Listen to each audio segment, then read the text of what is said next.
I give the floor now to the representative of Pakistan. Thank you, Madam President. We thank ASG Martha Pobi and Ambassador Yon Cook, Chair of the 1591 Committee, for their insightful briefings on Sudan's political and humanitarian situation. We also note the remarks by Ms. Shayna Lewis. Madam President, we salute the brave humanitarian workers for the commitment to the cause of humanity, including in Sudan.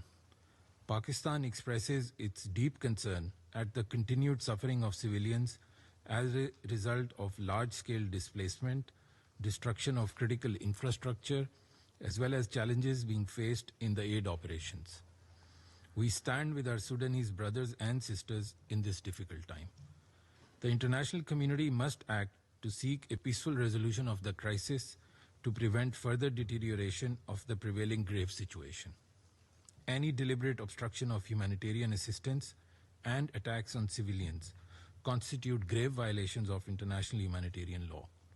The 2nd June attack on the WFP UNICEF convoy in Al Qoma, which killed 5 aid workers and destroyed vital supplies, exemplifies the systematic targeting of humanitarian workers in Sudan.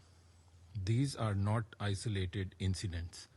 There have been repeated attacks targeting civilian facilities by militias, including the shelling of WFP warehouse in El Fasher and attacks on Port Sudan, the primary gateway for international aid and a place of refuge for the displaced people.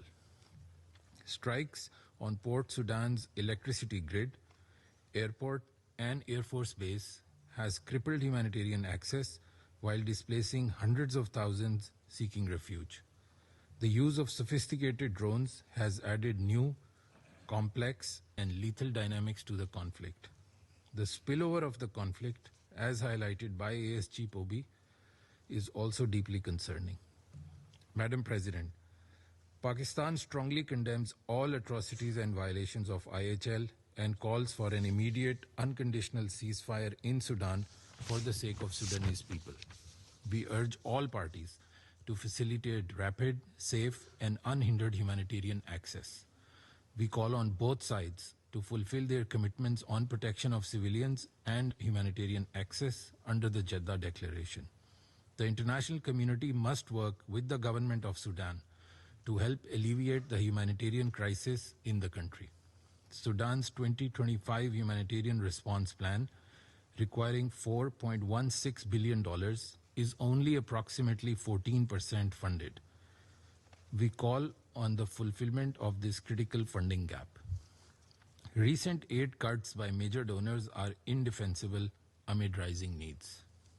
We welcome the Sudanese government's steps in pursuance of its transitional roadmap to stabilize the country, including appointment of a new prime minister tasked with forming an inclusive technocratic government, alleviating humanitarian suffering, and advancing a peaceful political transition.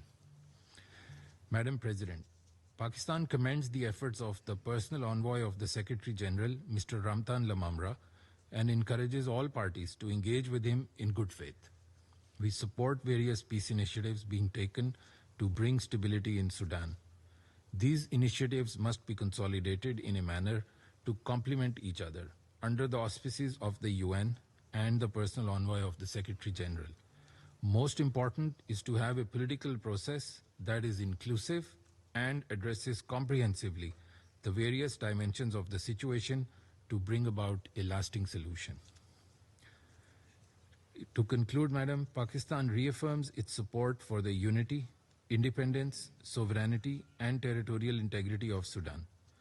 We express our continued support for all efforts in line with the principles of the UN Charter aimed at the peaceful resolution of the situation in Sudan and for alleviating the suffering of millions of Sudanese civilians.